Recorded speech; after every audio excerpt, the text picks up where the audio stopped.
Let's do pooty poo. This morning, just days after an armed rebellion, Russian President Vladimir Putin spoke in Moscow's Cathedral Square, praising his country's security forces. Last night, in his first public appearance on TV since the weekend revolt, Putin called the organizers traitors. Putin's speech last night followed an audio recording from Yevgeny Prigozhin, who has not been seen publicly. Oh, I saw this conversation. This was insane. I don't know if they actually showed this conversation on TV or if you guys have seen it, but I saw it on Twitter. And it was one of the most insane things I've ever watched, where he just like literally bitches out the fucking leadership. Like, bro, this guy is a catering guy surrounded by like a militia of like, you know, some of the worst Nazi rapists. And he's over here being like, don't talk to me like this. What the fuck? Who are you to talk to me like this? You haven't been around line cooks and it shows. Bro, it doesn't matter how fucking psycho line cooks are, okay?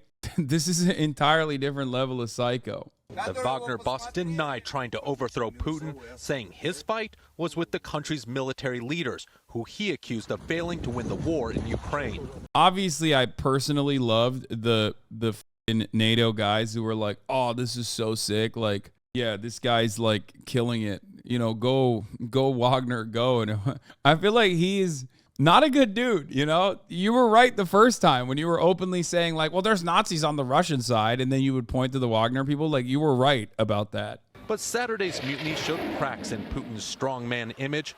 Wagner troops quickly seized the city of Rostov and the Russian military southern command, then headed toward Moscow. It took a deal, brokered by the president of Belarus, to stop his deadly advance toward the city. Wagner fighters would be pardoned, and Prigozhin would go into exile in Belarus. Putin also took aim at the West, telling his people that Russia's enemies wanted them to choke on bloody civil strife. I don't understand. Western press, does Lukashenko have agency or is he a Putin puppet? Yeah, that's another thing that's like confusing to me, because I thought he was also covered as like a Putin puppet. And he does always strike me as a Putin puppet. So I don't know how he's got like his own, you know, he's acting brand new and he's got his own situation going. It's such a weird situation. That's all I got for you. That's my analysis, that this is a very fucking weird situation where you had like the fucking Nazi pedophile brigade be like, yeah, we're going to go back. Fuck this. We're going to do the war better. Mr. President, we want to do the war, but better. And your guys, they're not doing it better for us. They're not. They're bombing us. They're not giving us enough weapons. You're putting our guys through the meat grinder. Oh, is this the video? A video surfaced showing Prigozhin at the Southern Military District headquarters humiliating Deputy Defense Minister Yunusbek Yevkurov.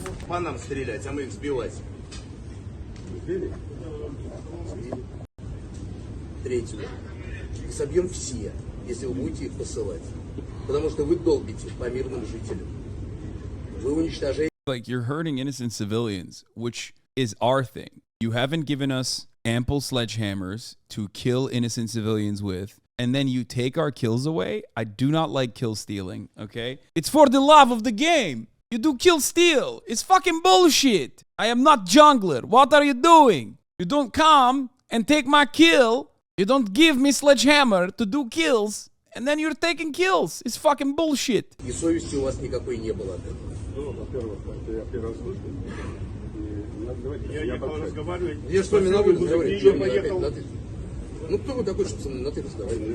This part is crazy. Who are you to address me informally? How is this guy alive? Dude.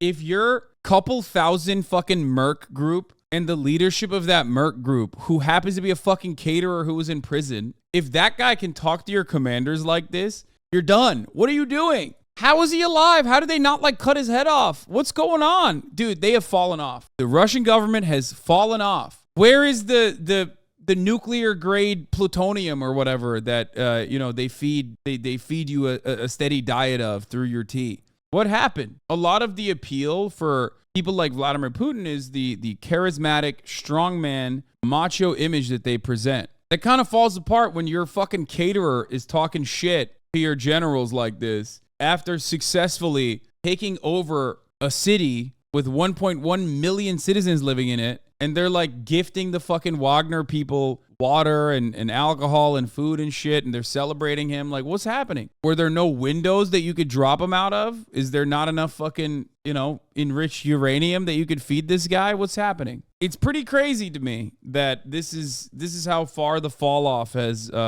occurred. You are loving the drama. I do love the drama. That is true.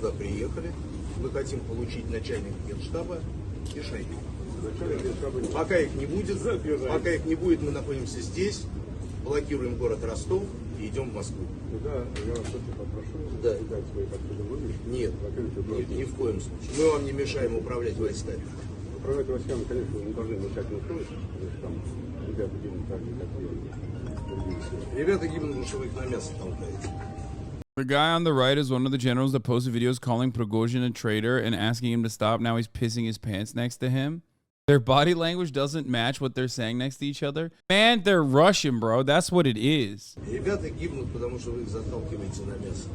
Без боеприпасов, без мыслей, без каких-либо планов. Просто престарелые клоуны. Послушайте, еще раз. Если бы мы с вами разговаривали в нормальном тоне, мы бы сюда на танках не приехали. Понимаете? Вы считаете, что все, что вы сейчас делаете, это абсолютно правильно. Мы спасаем Россию. I'm so confused by everything. And the more information that comes out, like the more leaks that happen like this, the more I'm like, first of all, why is this fucking filmed? How is this on camera? Like on a fucking phone camera that someone just like shot and then leaked and then posted online. Why is that allowed? None of this shit makes sense to me. It's a podcast. Yeah, dude, these guys are, everyone has a fucking podcast nowadays, dude. It's bullshit. It wasn't a leak. Prigozhin wanted this out there. I get why he wanted this out there. I just don't know how these two leaders allowed it to be out there. It does read like, I mean, even the way he's speaking in this one, he's presenting himself again as a strong man, reinforcing that imagery. And two, it seems like he knows the camera's on. You know, when you like try to implicate others in a crime or something, like in movies, when you're on the phone and you're like, yeah, remember when you did that crime or whatever? That's what it feels like, where he's like, yeah, I'm doing this for Russia. I'm doing this because I want to fucking, you know, you're sending the boys out to the meat grinder. It's really fucked up how you're doing that. And these guys have to fucking sit there and be like, yeah, I don't know about that or some shit like that. And I don't know what's going on there. I don't know why they are just, you know, responding the way that they are. This is just, is Fortnite overrated video? Yeah, they're doing it, but is Ukraine overrated? Fuck the Wagner Group. They've been stealing gold from the country of Sudan for years in collaboration with the criminal RSF, who are currently pillaging, murdering, and raping the capital, Khartoum. Fuck the UAE for their support of RAF genocidal warlord. Yeah, I mean, these guys are bad motherfuckers. They're not good at all. They do like security in exchange for mineral extraction. And, you know, that's their main play for the most part in Africa, is like natural resources that they steal in exchange for security. Right? That's their bread and butter. I guess that's kind of what they want to get back to. They're like, this is what we're good at. Yevgeny Prigozhin rose to prominence on the bloodiest battlefields of Ukraine, rallying his Wagner mercenary group to territorial victories where the regular Russian military fell in defeat, most notably in the fiercest fight of the war so far, Bakhmut. But the 62-year-old's shady criminal career began with a 12-year jail term for robbery and assault. He went on to run a string of restaurants in St. Petersburg, where he befriended Vladimir Putin and got the nickname Putin's Chef. He ran a literal hot dog stand. Dude, if anything, this Prigozhin situation teaches us something very important, which is always follow your dreams. Because yesterday's dreams might become tomorrow's memes. You might actually end up, you know, with a fucking army that you plunder Africa with, and then you come back, and then you're fighting in Ukraine, and then you decide, like, there's better ways to do the fighting in Ukraine, and you're now going to do that, and then you decide to, like, march your troops on into Russian borders, you know, and then not die. From running crime rackets back then to troll farms now, accused of meddling in the U.S. presidential elections. Prigozhin, the FBI's most wanted since 2018. I fucking love that. The FBI's most wanted. Bro, I thought the FBI just changes who the most wanted list is for whoever the fuck is in the news. I'm not even kidding at this point. It's like they'll execute some random fucking guy in Afghanistan and go, dude, we got another one. This guy, most wanted, he's the most wanted guy, actually. And it's actually Prigozhin is the most wanted guy. Also, this guy took down, really? This guy took down the American government? This guy is the reason why Trump is president? Really? That's what you think? Really? This is the guy. It's over. It's over for Russia, and it's even more than it's ever been over for the United States of America.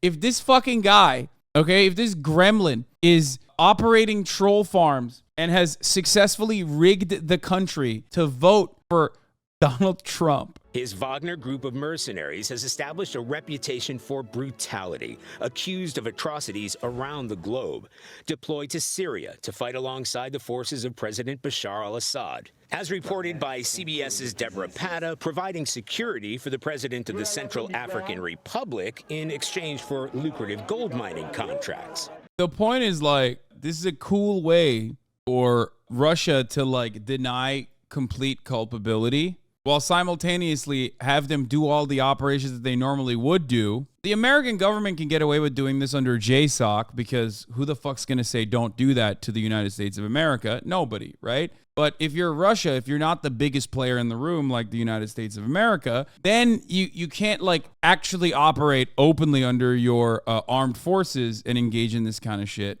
You have to use a private mercenary group that is still technically linked back to the government. Or you say that like we didn't lose a 20-year war to the guys in flip-flops. Yeah, but what you fail to recognize there is that that war was very profitable for the military-industrial complex. And that's why we did that. And also, what you fail to recognize, I guess, is that they already have the exact same thing that the Wagner Group is doing. I'm not even talking about Blackwater. I'm talking like they have what they're doing, what the Wagner Group is doing for Russia, the American, is AFRICOM, right? Like the American intelligence communities are doing in Africa as well, in different parts of Africa. Charlie, everybody always says Vladimir Putin has a very long memory that he never forgets. Don't you think that Prigozhin is always going to have to sleep with one eye open? Does it make sense that he can go to Belarus and everything is, okay, all forgiven? There may have been some guarantees about his security. And, you know, as our guest has said, this guy has been living with a target on his head since the 90s. So he's used to living with assassination threats and attempts over his head. Yeah, but it's very different when you have assassination threats from like enemies versus an assassination threat from your most significant, most important ally in the space. If anything, it's like your proximity to Putin that made it so that those other assassination threats were not that serious. But I don't know. I don't fucking understand it. I literally don't understand it. How is this guy not dead? How is this guy not dead? Russia has fallen off, dude. Russia fallen off big time. Big L's overall. I mean, major L's. People are speculating that like Wagner moved troops into Belarus while within striking distance of Kyiv. Earlier, Putin put tactical and nuclear missiles in Belarus. Putin was able to get their moles out through their burrows. Necessary reshuffle and reorganization of the army on Russian chess game. Is it? Like, really? Why did they had to do this kind of move to be able to move those troops over to Belarus? Like, I think that's like opium to the max. Yeah. Putin chess game is getting his caterer, who is seen as like the more far right, more militant counter to Vladimir Putin's ultranationalism, to embarrass him publicly in like the most embarrassing way, in the most like universally covered way possible. It's a real sick 4D chess game, dude. Totally.